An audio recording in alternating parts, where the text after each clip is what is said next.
Africa Must Unite by Kwame Nkrumah.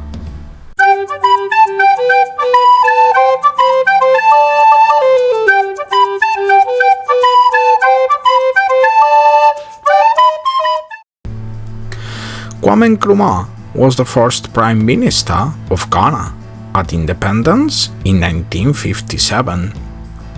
He later became the first President of Ghana as a republic in 1960.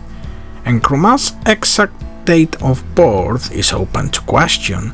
For official purposes, he used September 21, 1902 as his date of birth.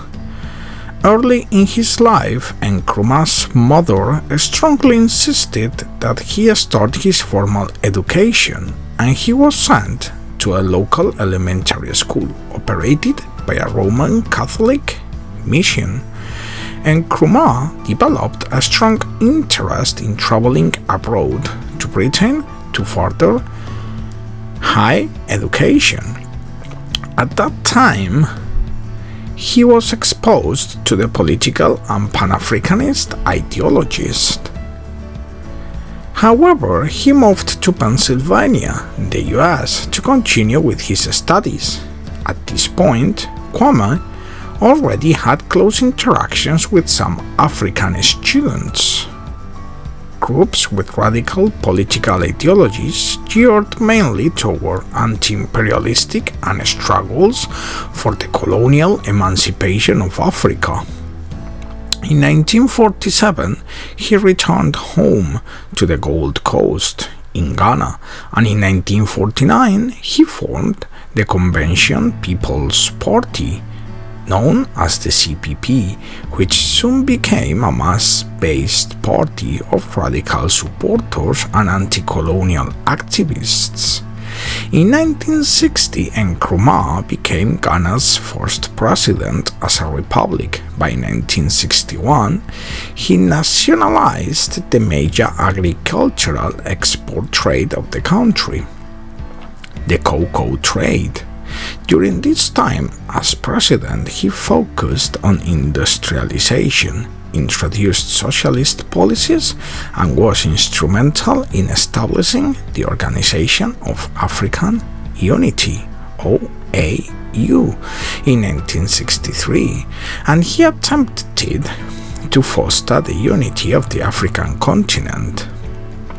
Eventually, Nkrumah fell ill and died of cancer at a hospital in Bucharest, Romania, April 27, 1972.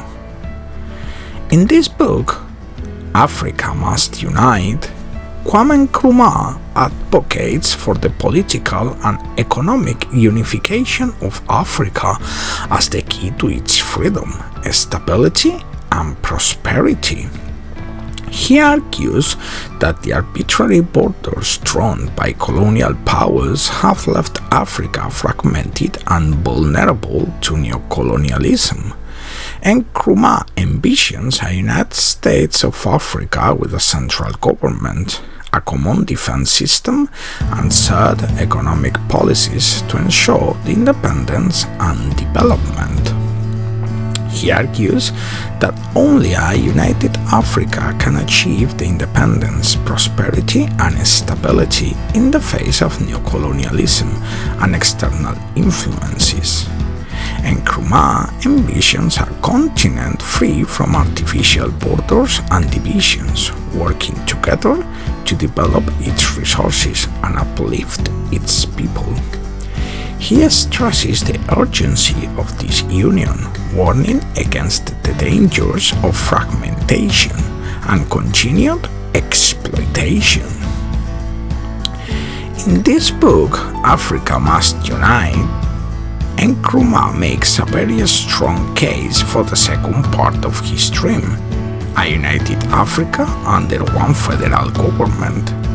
Kwame arranged the publication of this book just at the time when the heads of independent African states were meeting in Addis Ababa to consider the ways and means of establishing an all-African governmental organization.